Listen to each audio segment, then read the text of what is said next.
In this video, I'm going to tell you 5 reasons men fail to see results in the gym. Now, I'm not talking about your generic, be consistent, you got to go. That's not what I'm talking about. This is not referring to someone who's just starting out with their fitness journey, someone who's just getting going. I'm talking about you've been going to the gym, you've been putting in the work, you've been doing it for weeks, months. You're just not seeing the results that you should be seeing or would even like to see. So let's jump right in. The first one, it's poor programming. So what is programming?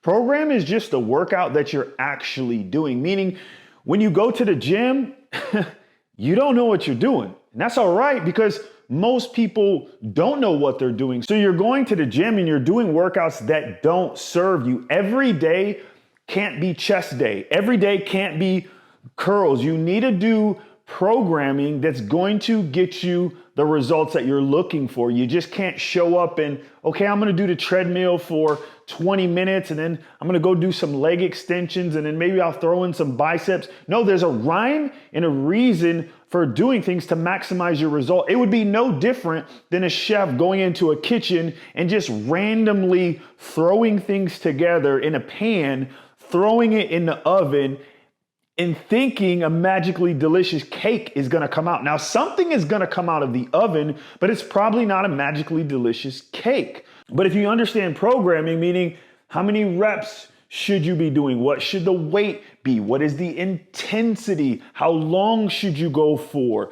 Should you add cardio? Should you lift heavy or should you do high reps? All of that goes into programming. And once you have that dialed in, your results are stupid. So make sure you get your programming dialed in. Number 2, which is one of my favorites, you're using IG knowledge instead of basic fundamentals. What do I mean when I say that? What I mean is you watch too much Instagram. If we go back, some of the best physiques we've ever had is arguably during Arnold's time.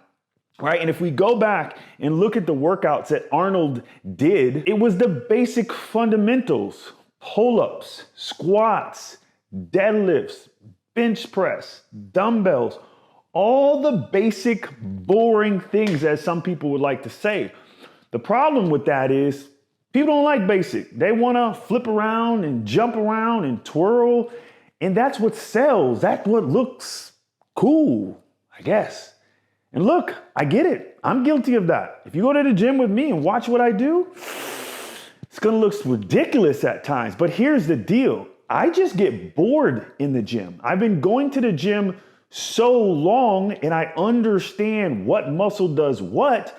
I don't have to sit down and lay down on a bench and do a normal bench press. I can do another workout that works exactly the same muscle. The problem with a lot of the stuff you see on Instagram, they're just doing it because it looks cool. They're just doing it because it garners a lot of likes. It garners a lot of attention, a lot of shares, but it actually there's no rhyme or reason for actually doing it. Whereas if you just go to the basic fundamentals, bench press, squats, use some dumbbells, you'll get amazing results. There's no need to do all the trickery. I've been going to the gym for 25 years, so yes, I get bored, and quite frankly, I do a little bit of trickery. But every trickery that I do, there's a rhyme and a reason why I do it, and it works a specific muscle. Number 3, inadequate use of time, right? So there's 2 kinds of people. There's one person that goes to the gym, and they really just don't have that much time.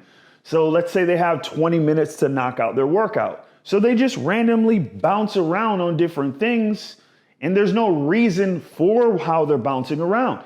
Now, that doesn't mean just because you only have 20 minutes to spend in the gym, 20 minutes is plenty of time to spend in the gym if you're using that 20 minutes correctly. If not, you're just gonna waste time. The other end of the spectrum is the person who has all the time in the world. And you'll see these people and they'll spend 2, 3, 4, 5 hours in the gym. And what happens is they start reaching a place of diminishing returns. See, as you're in the gym, you're doing your work, and you're getting results. But at some point, you reach the point of diminishing return where it's actually hurting your progress and you're regressing. You're not even moving forward. You're actually just regressing backwards the longer you stay in there. So there's this mix of learning and knowing exactly what to do with the time you have. So if you have a 60-minute time slot, learn how to maximize that. If you have a 15-minute time slot, learn how to maximize that. Both amount of times can produce amazing results if you're using your time correctly. The fourth thing is ego lifting. Look, majority of the women, they don't know the difference between a 225-pound deadlift, a 315-pound deadlift, or a 405-pound deadlift. They all look the same to them. It's just what it is. In either scenario, for most women, they cool. They're like, okay, he can lift a little bit. The only people that really understand that is men. And I mean, if you're into that thing, then do what you do. I mean, I'm not here to judge anyone, but the ego lifting, it has to go. Like, leave it alone. There's only a couple things that are gonna happen from ego lifting. One, you're just gonna get hurt, right? And if you're watching this video and you're over the age of 30, there's a very good chance you're gonna get hurt. So leave that to the young 20-year-olds.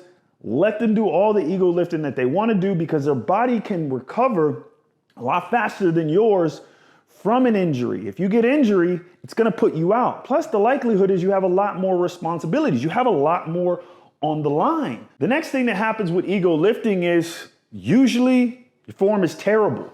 Your form goes out the window. Because again, you're not lifting and worrying about your form. The only thing you're worrying about is throwing up a bunch of weight, which really doesn't matter anyway. So slow down, lower your weight, control your weight, and concentrate on your form. Once your form is down, then progress with the weight. At that point, you don't have to rely on having a big ego to hopefully maybe lift the weight. You can actually rely on the muscle that you've built and the skill set that you developed. And lastly, which is one of the most important things to develop if you really want to get some serious results in the gym, is developing mind-muscle connection. Most people have no idea what this means. Most people can't do it, right? So what is mind-muscle connection? Mind-muscle connection is when your mind and your muscle are connected. Now, of course, they're always connected. The problem is, you're not telling your muscle what to do. It's running on autopilot, right? Your subconscious mind is in control. And when your subconscious mind is in control, your body is gonna take the path of least resistance every single time. That's how we're hardwired. We're hardwired to take the easy route. And there's a lot of easier ways you can do a lot of workouts. There's a lot of easier ways you can do most exercises, right? So your body's gonna wanna use your big muscle groups all the time. Whereas your little muscle groups, your body's not gonna use them because, quite frankly, it doesn't make logical sense to use those. But if you wanna develop all the muscles that you have, you're gonna have to develop mind-muscle connection. Let me explain this a little further because I wanna drive this issue home. If I'm doing a curl, and I want to curl this water bottle. Now, for me to use my bicep, unless I'm thinking, I wouldn't use my bicep to move this water bottle from this point to here, right? What I would do is I would just use my legs, my back, and my hips, and I would throw it back. That's the easiest way to get it up. But if I lift it like this, I didn't use my bicep muscle at all. Whereas mind-muscle connection, I'm literally telling my bicep, no, you do the work. That's what I'm literally saying. I'm like, you lift. No, not legs, not back, not swing. I'm telling each individual muscle which one I want to do the work. And again, this takes time. This comes with practice. This comes from years and years and years and years of putting in reps. But I want to give you a little secret. I want to give you a little trick to speed up this process. Because most people, when you're going to the gym, you'll never get to this because you have too many distractions. You're letting too many things get in the way. If I'm ready to do a set, and while I'm doing my set, I'm having a conversation, there's no way possible for me to have mind-muscle connection because I have too much stuff going on. You can't hold a conversation and have mind-muscle connect. You just can't do it. So the first thing you have to do is concentrate on what it is that you're actually doing. If you're not concentrating on what it is that you're actually doing, you'll never get maximum results. This is how I can take people to the gym that have been going for years, months, and I can get a PR day one. The reason I can get a PR day one is because they're mentally not focused.